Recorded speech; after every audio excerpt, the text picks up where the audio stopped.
సాయి బృందావనం ధారావాహిక 2వ భాగానికి స్వాగతం సుస్వాగతం.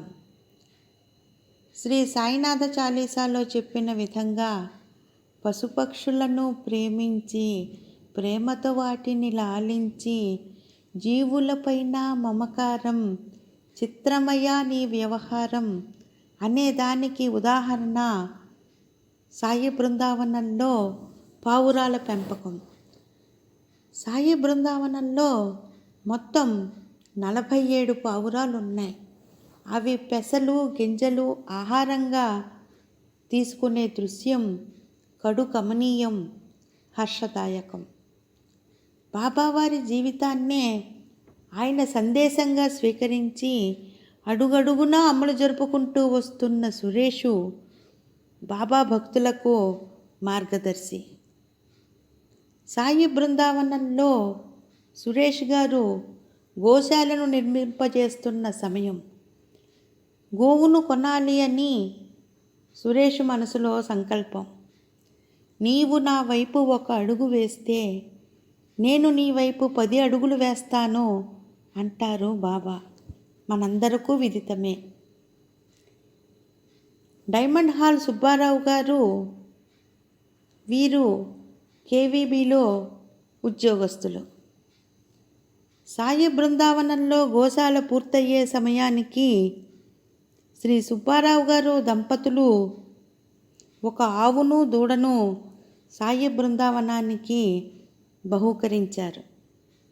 అలాగే శ్రీ వంక సాయి కుమార్ బాబు గారు శ్రీమతి సుమన దంపతులు 8 నెలల వయసు గల 1 దూడను బహూకరించారు. శ్రీ బాబావారి అభిషేకానికి 1 అర లీటర్ పాలు మాత్రం తీసుకుని మిగిలినవి దూడకే వదిలివేస్తారు.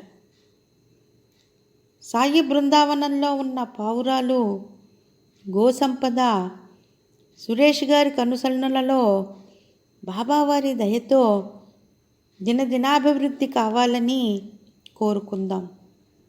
బాబావారిని వేడుకుందాం. శ్రీ సుబ్బారావు గారు నాగుల చవితి నాడు సాయి బృందావనంలో తానిచ్చిన గోవు నుండి అభిషేకానికి 1 చిన్న గ్లాసు పాలు తీసుకోవటం చాలా హర్షదాయకం. గోదానం చేసిన వారి వంశం తరతరాలుగా వృద్ధి చెందేందుకు బాబావారి ఆశీస్సులు ఉంటాయని నమ్ముదాం. ఉండాలని బాబావారిని ప్రార్థిద్దాం. 1996వ సంవత్సరంలో ఫైనాన్స్ చేసుకుందామని ప్రస్తుతం సాయి బృందావనం ఉన్న స్థలంలో 1 చిన్న షెడ్డు వేసుకున్నారు సురేష్. బాబా భజనలకు వెళ్తున్న కారణంగా ఆ షెడ్డులో బాబా భజన సామాగ్రి పెట్టుకునేవారు. 1 సంవత్సరం తన పాప శ్రీ సాయి ధరణిని తీసుకుని తన పిన్నిగారింటికి వెళ్తూ హైదరాబాద్ పంజాగుట్ట వద్ద 1 షాపులో బాబావారి విగ్రహం చూశారు సురేష్. దిగే అవకాశం లేక ఆ బాబావారి విగ్రహాన్ని తీసుకొనలేకపోయారు. సంవత్సర కాలం వరకు మళ్ళీ హైదరాబాదు వెళ్ళలేకపోయారు. కానీ సురేష్ గారి మనసు మాత్రం సూర్యుని చుట్టూ తిరిగే ప్రొద్దుతిరుగుడు పువ్వులా హైదరాబాద్ పంజాగుట్ట షాపులో బాబావారి విగ్రహం చుట్టూరానే ఉంది. మళ్ళీ సంవత్సరం అదే షాపునకు వెళ్తే అక్కడే అదే బాబా విగ్రహం. అలాగే సురేష్ కోసమే బాబావారు ఎదురు చూస్తున్నారా అనే విధంగా ఉంది. సంవత్సరమైనా ఎవరూ తీసుకునలేదు. షాపు యజమాని 30,000 రూపాయల విగ్రహాన్ని 25,000కే తీసుకోమంటే అంగీకరించక 30,000 రూపాయలు ఇచ్చి తనకు నచ్చిన తాను మెచ్చిన సంవత్సర కాలం పాటు తాను నిరీక్షించిన బాబావారి విగ్రహాన్ని సొంతం చేసుకున్న నిండైన వ్యక్తిత్వం సురేష్ గారిది. సురేష్ గారికి దరిమిలా ఆపరేషన్ కావటంతో బాబావారి విగ్రహాన్ని స్థాపించుకొనలేకపోయారు. 2 సంవత్సరాలు బాబావారిని పెట్టెలోనే ఉంచారు. నాకు నొప్పి తగ్గాక నిన్నిలా పెట్టెలో ఉంచను బాబా, అఖండ జ్యోతి పెట్టి ఆరాధించుకుంటాను అని అనుకున్నారు సురేష్. 2018 సంవత్సరం ఫిబ్రవరి 13వ తేదీ మంగళవారం.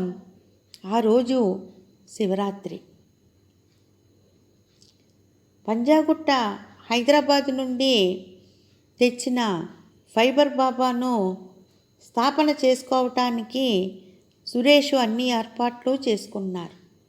షిరిడీ సాయి కాలంలో శ్రీమాన్ బుట్టివారు కట్టిన మందిరంలో మురళీధరుని విగ్రహ ప్రతిష్ఠ చేయవలసిన స్థానంలో తానే కొలువైనారు శ్రీ షిరిడీ సాయినాథులు.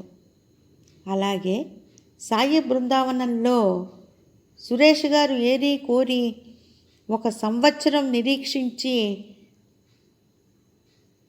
తెచ్చుకున్నటువంటి పంజాగుట్ట ఫైబర్ బాబాను స్థాపన చేసుకోలేకపోయారు. ఆ బాబా వారి స్థానంలో వేరొక బాబా వచ్చి కొలువైనారు. అలా ఏ విధంగా ఎందుకు జరిగిందో సాయి బృందావనం ధారావాహిక 3వ భాగంలో చెప్పుకుందాం. సాయి బృందావనం ధారావాహికలో పంజాగుట్ట ఫైబర్ బాబా గారిని మరియు శ్రీ సురేష్ గారిని ఈ ఆడియోలో వీక్షించగలరు. గమనించ ప్రార్థన. ఈరోజు మనం ఈ విధంగా సాయి బృందావనం ధారావాహిక 2వ భాగం గురించి చెప్పుకున్నాం. త్వరలో 3వ భాగంలో మిగిలిన విశేషాల గురించి చెప్పుకుందాం.